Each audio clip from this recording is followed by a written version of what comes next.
ನಾಗರಿಕರು ಎಲ್ಲ ಹಿಂದೂ ಬಂಧುಗಳು ಒಟ್ಟಾಗಿ ಪ್ರತಿಭಟನೆಯನ್ನು ಹಿಂದೂ ಕಾರ್ಯಕರ್ತರ ಮೇಲಿನ ಪೊಲೀಸ್ ಇಲಾಖೆಯ ನಿರಂತರ ದಬ್ಬಾಳಿಕೆಯನ್ನು ಖಂಡಿಸಿ ಉಡುಪಿ ಎಸ್ಪಿಯ ವಿರುದ್ಧ ಬೀದಿಗಿಳಿದು ಪ್ರತಿಭಟನೆ ನಡೆಸಿದ ಹಿಂದೂ ಸಂಘಟನೆಗಳು. ರಾಜ್ಯ ಸರ್ಕಾರದ ಕೈಗೊಂಬೆಯಂತೆ ವರ್ತಿಸುತ್ತಿರುವ ಪೊಲೀಸ್ ಇಲಾಖೆಯ ವಿರುದ್ಧ ಆಕ್ರೋಶ. ರಾಜ್ಯ ಸರ್ಕಾರದ ಹಿಂದೂ ವಿರೋಧಿ ನೀತಿಯನ್ನು ಖಂಡಿಸಿ ಉಡುಪಿಯಲ್ಲಿ ಇಂದು ವಿವಿಧ ಹಿಂದೂ ಸಂಘಟನೆಗಳು ಬೀದಿಗಿಳಿದವು.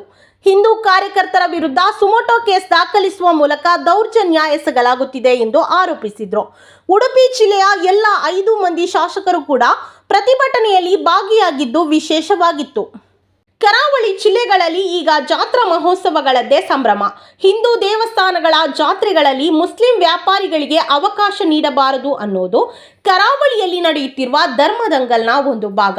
ಇತ್ತೀಚೆಗೆ ಕಾರ್ಕಳ ತಾಲೂಕಿನ ವೆಂಕಟರಮಣ ದೇವಸ್ಥಾನದ ಲಕ್ಷ ದೀಪೋತ್ಸವದಲ್ಲಿ ಅನ್ಯ ಧರ್ಮೀಯ ವ್ಯಾಪಾರಿಗಳಿಗೆ ಅವಕಾಶ ನೀಡಬಾರದು ಎಂದು ಹಿಂದೂ ಸಂಘಟನೆಗಳು ಒತ್ತಾಯ ಮಾಡಿದ್ದವು.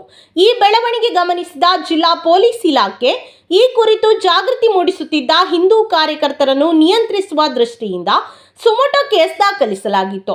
ಇದನ್ನು ಖಂಡಿಸಿ ಹಿಂದೂ ಮುಖಂಡ ಶ್ರೀಕಾಂತ್ ಶೆಟ್ಟಿ ಮಾಧ್ಯಮಗಳಿಗೆ ಹೇಳಿಕೆಗಳನ್ನು ನೀಡಿದ್ರು.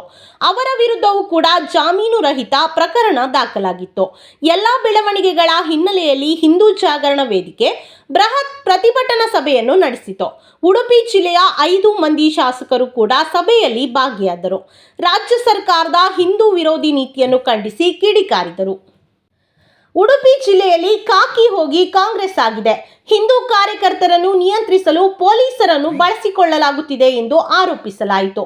ಜಿಲ್ಲಾ ಪೊಲೀಸ್ ವರಿಷ್ಠಾಧಿಕಾರಿ ಡಾಕ್ಟರ್ ಅರುಣ್ ಕುಮಾರ್ ವಿರುದ್ಧ ಹಿಂದೂ ಸಂಘಟನೆಯ ಕಾರ್ಯಕರ್ತರು ಆಕ್ರೋಶವನ್ನು ಹೊರಹಾಕಿದ್ರು. ಹಿಂದೂ ದಮನ ನೀತಿ ಮುಂದುವರಿಸಿದರೆ ಉಗ್ರ ಹೋರಾಟದ ಎಚ್ಚರಿಕೆಯನ್ನು ನೀಡಿದ್ರು. ಅಗತ್ಯ ಬಿದ್ದರೆ ಈ ವಿಚಾರಗಳನ್ನು ಅಧಿವೇಶನದಲ್ಲೂ ಪ್ರಸ್ತಾವಿಸುವುದಾಗಿ ಬಿಜೆಪಿಯ ಶಾಸಕರು ತಿಳಿಸಿದ್ದಾರೆ. ಹಿಂದೂ ಜಾತ್ರೆಗಳಲ್ಲಿ ಹಿಂದೂ ವ್ಯಾಪಾರಿಗಳಿಗೆ ಆದ್ಯತೆ ನೀಡಬೇಕು ಎಂದು ಒತ್ತಾಯಿಸಿದ್ದಾರೆ.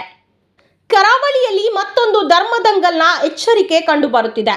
ಮುಂದಿನ ದಿನಗಳಲ್ಲಿ ಸತತ ಜಾತ್ರಾ ಮಹೋತ್ಸವಗಳು ನಡೆಯುವುದರಿಂದ ಪದೇ ಪದೇ ಸಂಘರ್ಷದ ವಾತಾವರಣ ಉಂಟಾಗುವ ಸಾಧ್ಯತೆಗಳನ್ನು ತಳ್ಳಿ ಹಾಕುವಂತಿಲ್ಲ. ಈ ಘಾತುಕ ಶಕ್ತಿಗಳು ಯಾವುದು ಎನ್ನುವುದರ ಬಗ್ಗೆ ಪ್ರಾಕ್ಟಿಕಲ್ ಆಗಿ ನೀವು ಕೆಲಸ ಮಾಡಬೇಕಾಗಿದೆ.